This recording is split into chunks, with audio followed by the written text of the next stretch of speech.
She was everything a camera could want, and everything the industry wanted to forget. Her face sold fantasies. Her silence sold better. When she spoke, they erased her. This is the tragic truth about Karen Mulder. Imagine a face so symmetrical it defied imperfection, like something sculpted for a fragrance campaign, flawless under 1,000 spotlights, and yet behind it, a life unraveled by silence. Karen Mulder walked into the fashion world with a softness that looked like it could not hurt anyone and was treated accordingly. In a time when models were becoming icons, gods in heels, hers was the face chosen to sell everything from Guess jeans to the dream of womanhood itself. But she did not shout her presence. She glided. She was the blonde with grace, not loud like Naomi, not cold like Linda, not a storm or an ice wall, but something in between, like moonlight on velvet. The kind of beauty that looked better in stillness. The camera loved her. Designers praised her for being professional, punctual, effortless. Her eyes knew something, but she rarely said what. She didn't have to. Her presence spoke, and the world listened. She became one of the first Victoria's Secret angels. At the time, this was more than a modeling gig. It was a cultural elevation. The way I started modeling was through the Look of the Year.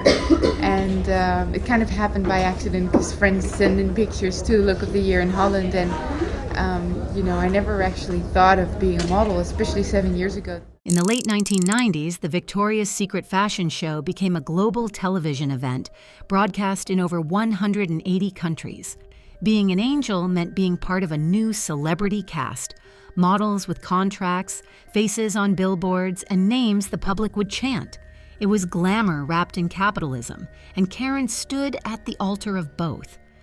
She appeared on 9 Vogue covers, shot by Lindbergh, Demarchelier, Newton. Had a doll made in her image, but if you asked her, even then, when the world saw her as the ultimate woman, Karen Mulder would tell you, she didn't feel beautiful. I never thought I was pretty, really. I mean, it's only been a few years that people started saying to me that I was pretty. I mean, I never felt like I was a very pretty girl. What does it mean when someone who embodies the dream is quietly drowning inside it? Her beginnings were almost accidental. A friend had sent her photos to a modeling contest, on a whim, as if tossing a paper plane into a storm. She never expected it to land anywhere, and yet it did, right in the center of the fashion world's gaze.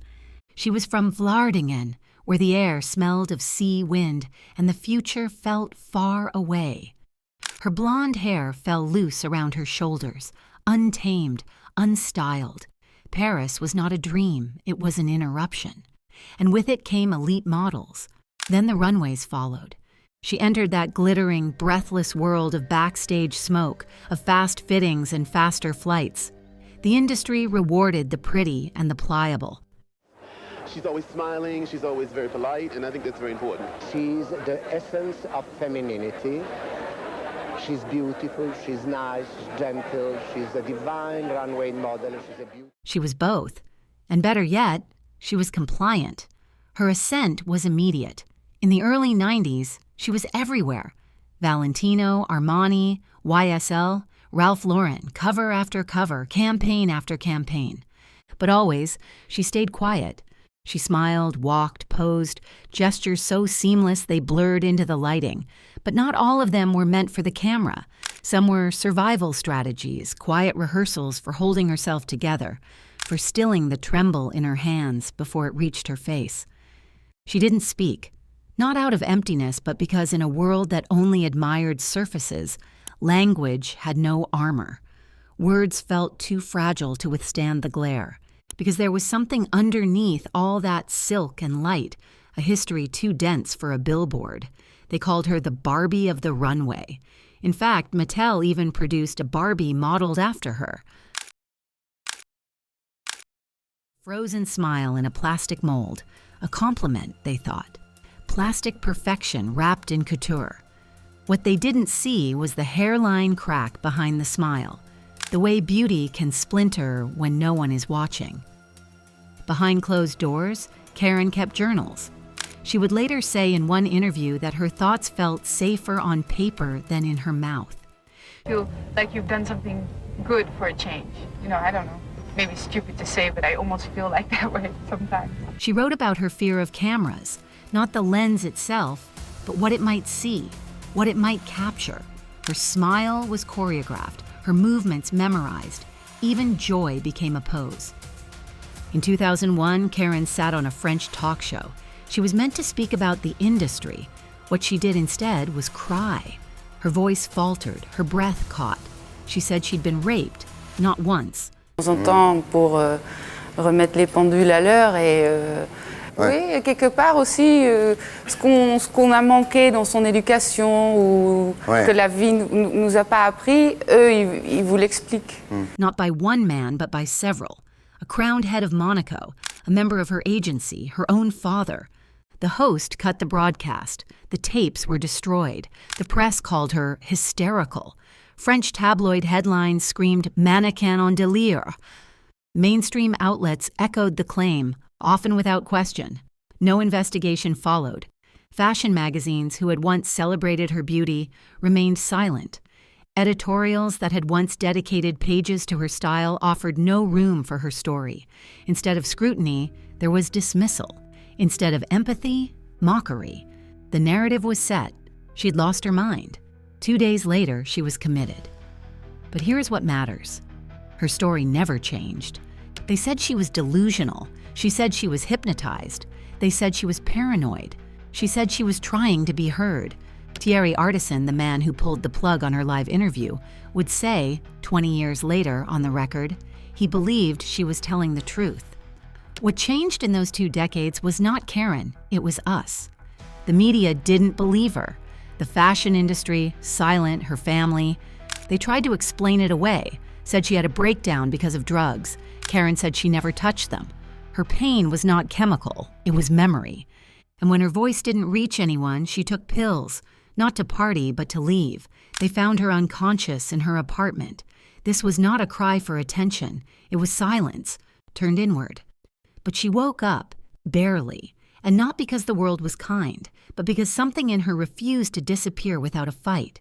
She released a song in 2002, a cover of Gloria Gaynor's disco anthem, I Am What I Am. It sparked modest chart success in France and Belgium.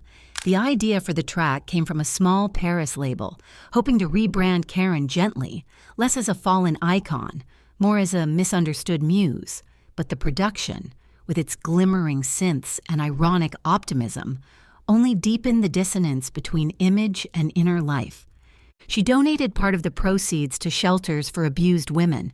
It went mostly unnoticed. The public wasn't ready to see a supermodel as a survivor.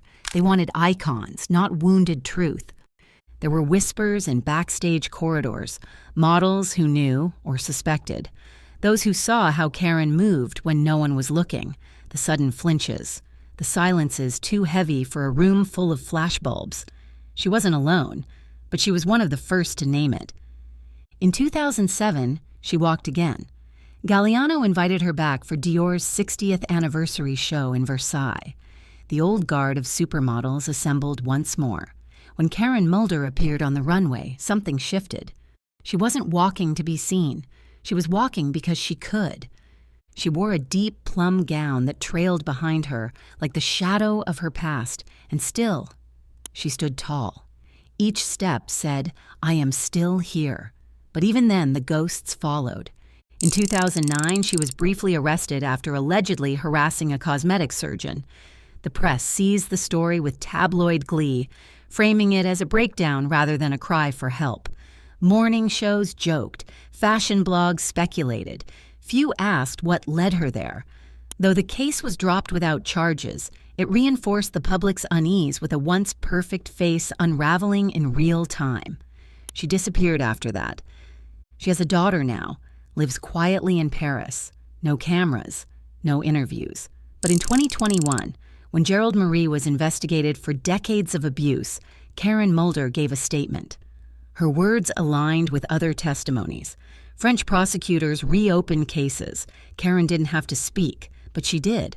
She did not just survive. She spoke again. And this time, the world listened.